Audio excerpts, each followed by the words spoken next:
Assalomu alaykum do'stlar. Uz futbol kanaliga xush kelibsiz.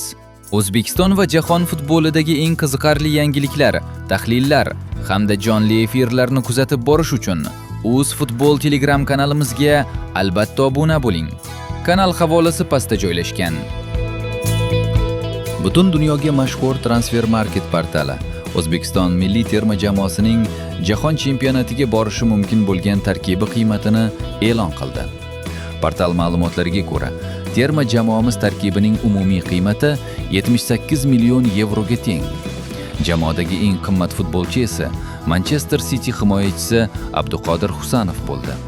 Hozirda uning transfer narxi 35 million yevroga baholanmoqda. Bu esa O'zbekiston futboli tarixidagi eng yuqori ko'rsatkichlardan biri hisoblanadi. Ro'yxatda keyingi o'rinlarni Abbasbek Fayzullayev va terma jamoa sardori Eldor Shomurodov egalladi. Qizig'i shundaki, ushbu ikki futbolchi o'tgan mavsum Turkiyaning bir klubida to'p surgan va hozirda har ikkisining transfer qiymati 7 million yevro deb baholanmoqda. Mutaxassislar fikricha, O'zbekiston terma jamoasining transfer qiymati so'nggi yillarda sezilarli darajada oshgan. Bu esa mamlakat futbolining rivojlanayotganidan dalolat beradi. Eslatib o'tamiz, O'zbekiston milliy terma jamoasi jahon chempionatida K guruhidan o'rin olgan.